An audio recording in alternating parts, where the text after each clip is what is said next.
BA second year history की इस कक्षा में आप सभी विद्यार्थियों का स्वागत है। आज जो टॉपिक हम ले रहे हैं वो है कम्युनिस्ट पार्टी ऑफ इंडिया, अर्थात भारतीय कम्युनिस्ट पार्टी की स्थापना। 1917 के रूस के बोल्शेविक क्रांति की सफलता तथा कम्युनिस्ट इंटरनेशनल से प्रभावित होकर विदेशों में काम कर रहे कुछ भारतीय क्रांतिकारियों और बुद्धिजीवियों ने भारत में भी कम्युनिस्ट पार्टी की स्थापना का विचार किया। एम.एन. रॉय प्रथम व्यक्ति थे जिन्होंने भारत के बाहर ताशकंद में 1920 ईस्वी में कम्युनिस्ट इंटरनेशनल के तत्वाधान में भारतीय कम्युनिस्ट पार्टी बनाई। भारत में 1918 से 1922 ईस्वी में होने वाले श्रमिक अशांति के कारण उन्हें अनुकूल परिस्थितियां प्राप्त हुई। बम्बई, कलकत्ता, कानपुर, लाहौर और मद्रास के औद्योगिक क्षेत्रों में साम्यवादी संस्थाओं की स्थापना हुई। उन्होंने श्रमिकों एवं कृषकों की संस्थाओं के गठन के लिए प्रयास किए।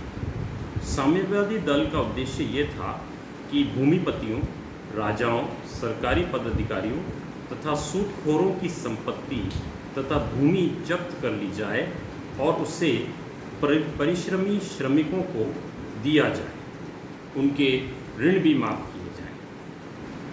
भारत में साम्यवादी पर चलाए गए 3 अभियोग इस प्रकार से हैं। पहला, पेशावर षड्यंत्र केस अर्थात पेशावर कॉन्स्पिरेसी केस। दूसरा, कानपुर बोल्शेविक षड्यंत्र केस अर्थात कानपुर बोल्शेविक कॉन्स्पिरेसी केस जो 1923 ईस्वी में हुआ। तीसरा, मेरठ षड्यंत्र केस, मेरठ कॉन्स्पिरेसी केस जो 1927 से लेकर 29 ईस्वी के मध्य हुआ। द्वितीय विश्व युद्ध में भारतीय साम्यवादी दल की भूमिका कांग्रेस विरोधी रही।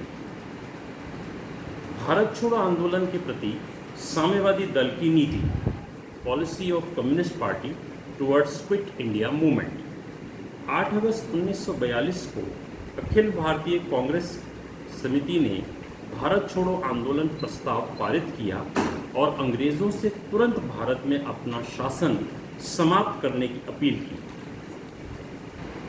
भारतीय साम्यवादी दल अंग्रेज़ों का समर्थक हो गया और भारतीय राष्ट्रीय कांग्रेस का विरोधी। अतः कांग्रेस द्वारा भारत छोड़ो आंदोलन का भारतीय साम्यवादी दल ने विरोध किया। इससे खुश होकर अंग्रेज सरकार ने सभी साम्यवादी नेताओं को रिहा कर दिया। द्वितीय विश्व युद्ध के बाद साम्यवादियों की स्थिति किस प्रकार की थी, इसके बारे में हम थोड़ी जानकारी प्राप्त करें। द्वितीय विश्व युद्ध के समाप्ति पर कांग्रेस तथा मुस्लिम लीग लोकप्रिय राजनीतिक संस्थाओं के रूप में हो गए और शक्ति हस्तांतरण के समझौते के लिए आगे आए। दूसरी तरफ साम्यवादी दल एक राजनीतिक दल के रूप में अविश्वसनीय बन गया और उसे भारतीय राजनीति में कोई विशेष स्थान प्राप्त नहीं हुआ। इस प्रकार भारत में साम्यवादी दल के विकास की गति बहुत धीरे हो गई और अपने सारे प्रयासों के बावजूद एक बड़ी राजनीतिक शक्ति के रूप में उभर नहीं पाया। धन्यवाद।